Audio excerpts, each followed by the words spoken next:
Om Shiv गोरखादेश Shiv गोरखादेश Shiv गोरखादेश।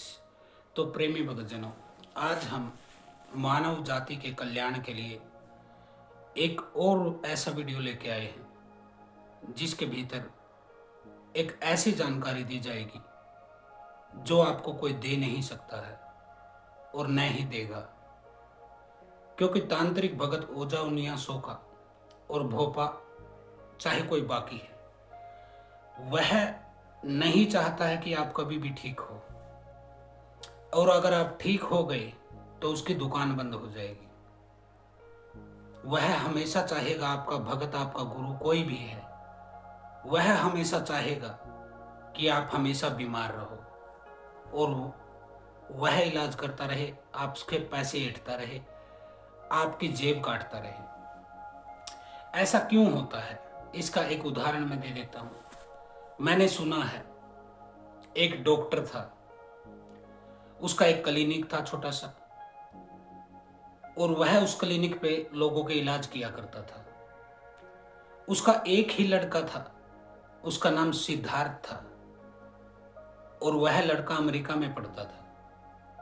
America में वह medical science का छात्र था, यानी कि डॉक्टरी ही सीख रहा था। वह अमेरिका में 15 साल रहा, तब तक उसके बाप के बाल पक चुके थे, बूढ़ा हो चुका था। 15 साल बाद वह वापस लौटा, अपने क्लिनिक पर आकर अपने पिता के चरणों में नमस्कार किया।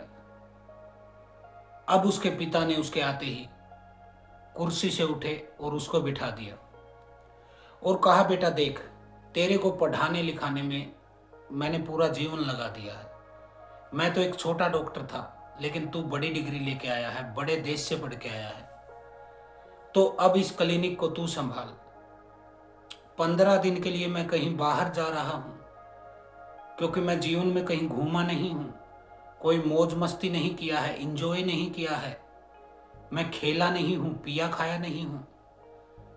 मुझे तो बस एक चिंता थी कि मेरा बेटा किसी तरह अमेरिका से पढ़कर डॉक्टर बन के आ जाए और मेरा भी नाम रोशन करे।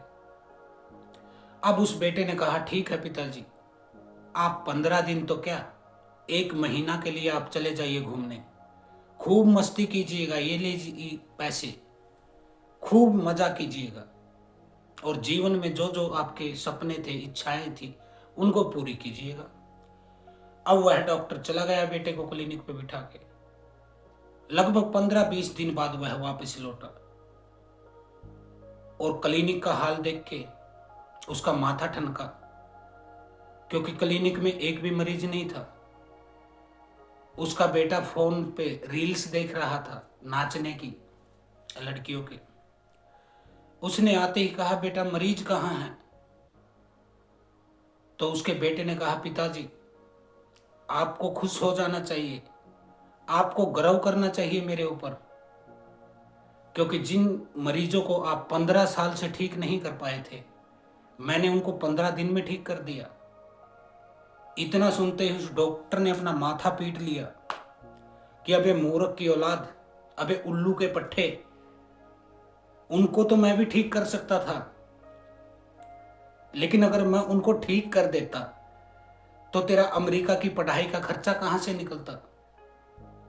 तो यही बात है, आपके भगत, आपके तांत्रिक, आपके गुरु, आपके ओझा आपको ठीक नहीं करना चाहते हैं, क्योंकि यदि आप ठीक हो गए तो फिर उनका दुकान बंद हो जाएगा, उस डॉक्टर जैसा हालत हो जाएगा कि क्लिनिक खाली पड़ेगा। तो यह होता है। आज के वीडियो में हम आपको उस आसन सिद्धि के बारे में बताएंगे कि जो आसन को सिद्ध किया जाता है, आसन के मंत्र को सिद्ध किया जाता है, जिसके प्रभाव से आपका आसन कीलन हो जाता है, शक्तिशाली हो जाता है। उस पर बैठकर आप चाहे जप करिए, चाहे कोई भोग दीजिए, चाहे कोई ध्यान मेडिटेशन योगा कीजिए, किसी भी प्रकार से 2 तरह से आपका फायदा होगा।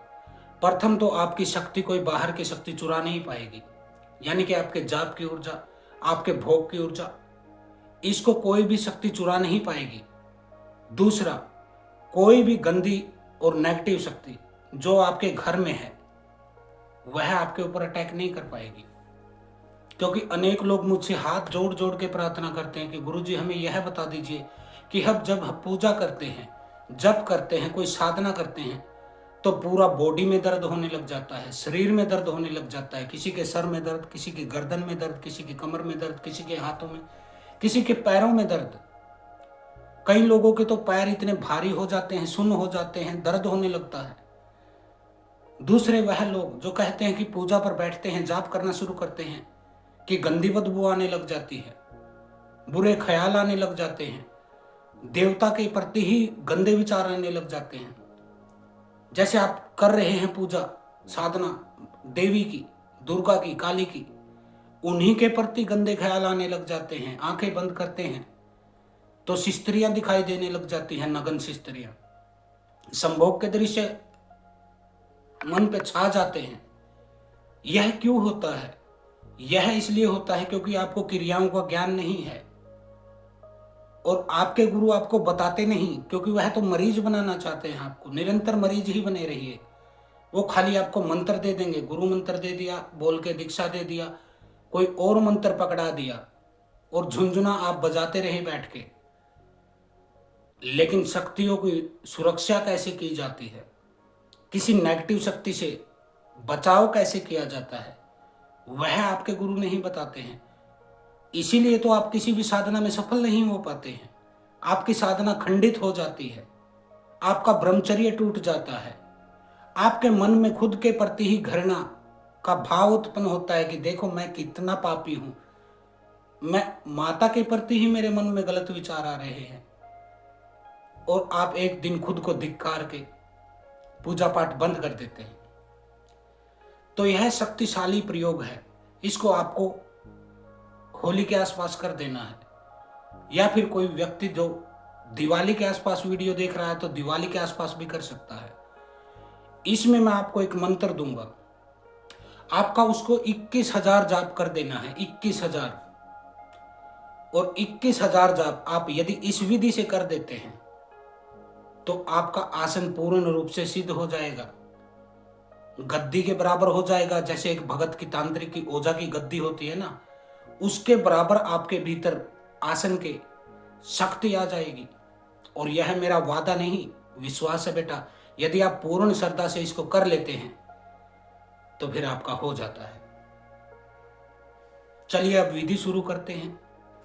आपको करना क्या है, सबसे पहले अपने आसन पर बैठ जाइए और थोड़ा सा धूप बत्ती, अगरबत्ती, जो कुछ भी अवेलेबल है वह जला लीजिए। थोड़ा खुशबू कर लीजिए बेटा। मुझे खुशबू अच्छी लगती है और मेरी माँ काली को भी खुशबू ही अच्छी लगती है।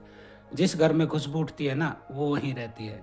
देखिए, यह है नारियल के पीस जो ऐसे काट लिए जाते हैं छोटे छोटे, और इनको घी में डुबो लिया जाता है। देखिए, ऐसा पीस आपको ले लेना है। इसको आपके घर की जो अखंड ज्योत है, अखंड दीपक है आपके स्थान का, उसके ऊपर आपको इसको प्रज्वलित कर लेना है, जला लेना है, यानी कि इसमें आग लगा लेना है। इसको आप जला लीजिए। इसकी सुगंध देवताओं को बहुत पसंद है, तुरंत आमंत्रित हो जाते हैं ऐसा सुगंध यदि आप करते हैं। इसको आप जला के किसी कटोरी में, किसी पात्र में, कुछ भी आपके पास अवेलेबल है उसमें रख लीजिए। हम तो इसमें रखते हैं, इस कटोरी में, हमेशा इसी में भोग देते हैं, चाहे लौंग का हो, मिश्री का हो, बतासे का हो, कोई भी चीज़। तो इस तरह से यह गोले के टुकड़े को घी में डुबो के जला के यहाँ रख देंगे अपने आसन के समीप।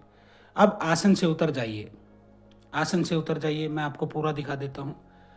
आसन आपका चाहे किसी भी रंग का हो, कोई फर्क नहीं पड़ता है। हमने तो लाल रंग का। अब थोड़ा गंगा जल ले लीजिए। आप गंगा जल ना हो तो आप फिर कोई भी, किसी भी नदी का या शुद्ध जल ले लीजिए।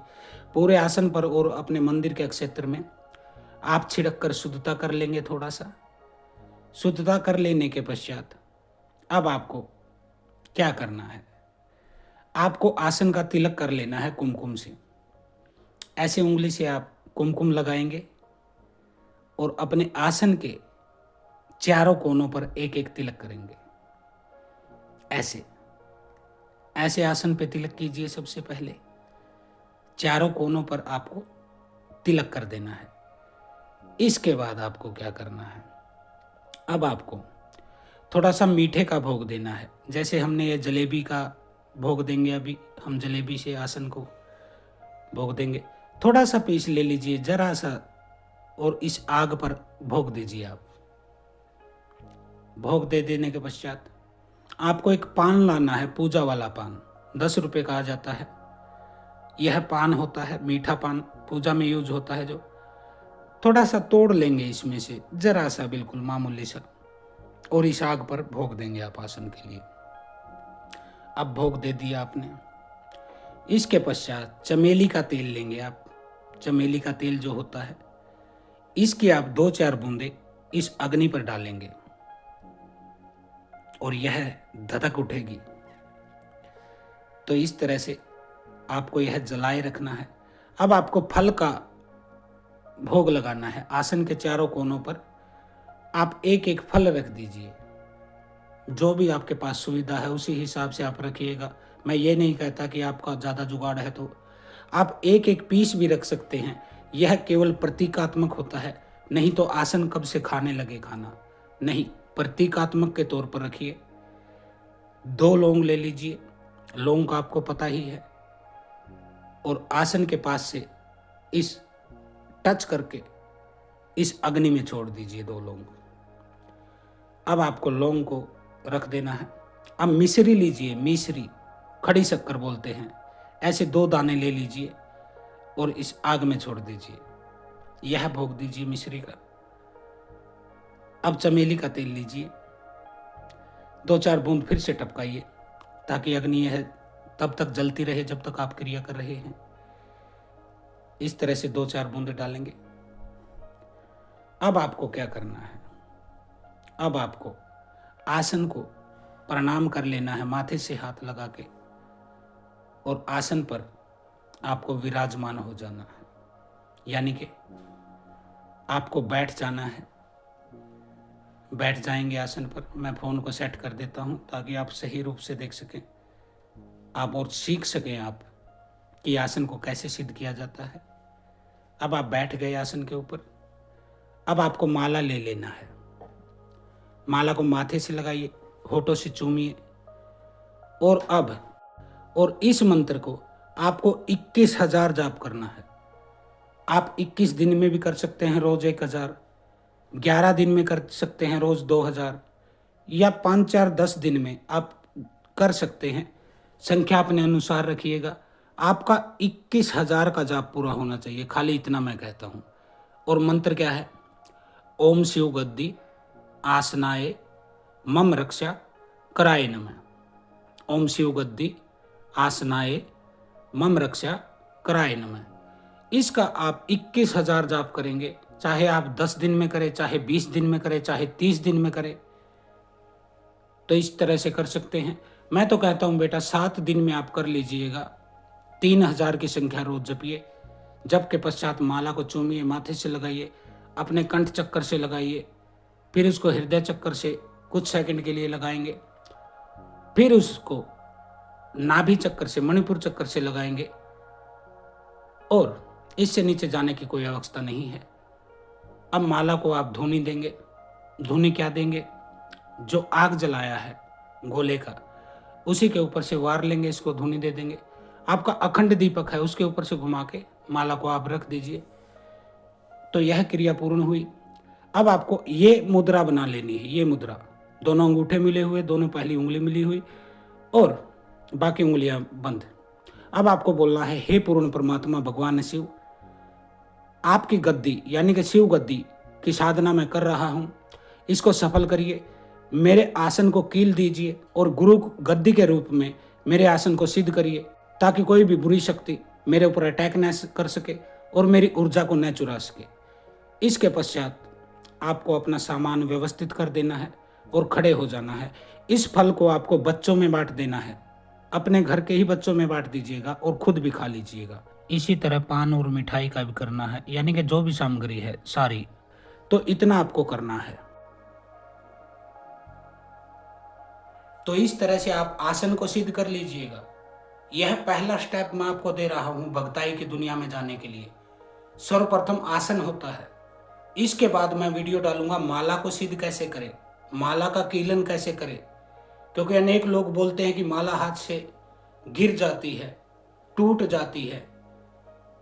इस तरह के अनुभव होना, क्योंकि कोई भी शक्ति है वो माला पे अटैक करती है आपकी, और माला गिर जाती है, टूट जाती है, साधना खंडित हो जाती है, आपका ब्रह्मचर्य टूट जाता है, आपका संकल्प टूट जाता है, पूजा करने का विचार ही नहीं होता है। माला आपसे इतना धीमा होने लग जाती है कि आप बोर हो जाते हैं, यानी कि पहला जैसा आपको अनुभव नहीं है, कोई संकेत नहीं मिल रहा है।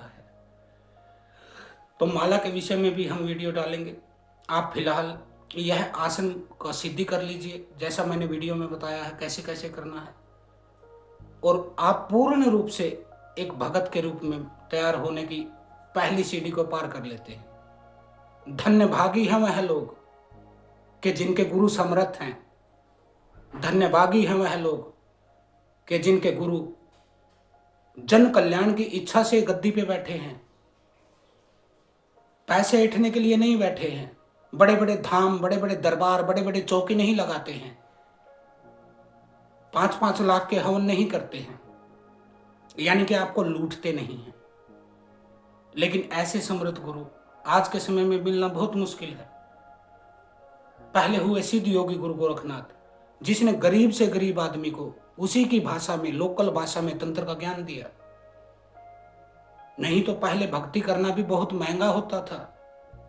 केवल मुट्ठी भर लोग ही संस्कृत के ग्रंथ, वेद ये पढ़ सकते थे। मुट्ठी भर लोग ही मंदिर जा सकते थे, बाकी को मंदिर जाने की अनुमति नहीं थी। उनके छूने मात्र से देवता रुष्ट हो जाते थे। ऐसा विधान बना दिया था कुछ चालाक लोगों ने, पाखंडियों ने। लेकिन सिद्ध योगी गुरु गोरखनाथ, उन्होंने पूर्व दिशा में गोरखपुर मठ की स्थापना की, जो पूरा बंगाल, आसाम, बिहार और पूर्वांचल को, नेपाल तक को वह शामिल रखता है अपने एरिया में। वहां तक के लोग जुड़े हैं, वहां से विद्याएं सीखी हैं और आगे बढ़े हैं। उसके बाद राजस्थान चले जाइए, गोरख टीला नामक स्थान प्रसिद्ध है, जाहरवीर की बागड़ की गोगा मैडी प्रसिद्ध है। वहां पे चिमटा गाड़ा था योगी बाबा ने, और बिल्कुल निशुल्क उन्होंने लोगों के उपचार किए, बिल्कुल निशुल्क उनकी मदद की। सिर्फ लागत के हिसाब से ही खर्चा होता था कि जो आपका सामान लगता है। तो उन्होंने साबर मंत्र की रचना की, जो आम आपकी लोकल भाषा में है, जिसको आप बड़ी आसानी से सिद्ध कर सकते हैं। साबर मंत्र स्वयं सिद्ध होते थे। उसके बाद वह चढ़ गए हिमालय की तरफ, पहाड़ों पे। हिमाचल में भी नाथों के बहुत बड़े बड़े मठ हैं। बाबा बालकनाथ का नाम सुना होगा आपने। तो ऐसे सिद्ध योगी होते हैं जो जन कल्याण के उद्देश्य से ही इस धरा पे, इस भूभाग पे जन्म लेते हैं और मानव मात्र के कल्याण के लिए अपना पूरा जीवन लगा देते हैं। ऐसे योगियों की शान निराली होती है। उनके चेहरे की चमक, उनकी भाव भंगिमा, उनके बैठने पर आपको शांति मिलती है। उनकी आवाज सुनने के लिए, बातें सुनने के लिए आपके कान तरस जाते हैं। आपके कानों में शहद घोल देते हैं ऐसे योगियों की सिद्ध वाणी। वह जो कहते हैं वह पार निकलता है। जिसके सर पे हाथ रख देते हैं वह सिद्ध हो जाता है। तो यह नाथ परंपरा के अंतर्गत चलने वाली शक्तियां हैं, जो जन कल्याण, मानव मात्र के, जीव मात्र के कल्याण के उद्देश्य से ही कभी कभी सदियों सदियों में कोई एक योगी पैदा होता है, जो इस नाथ पंथ की परंपरा को फिर से पताका को लहरा देता है पूरे विश्व में।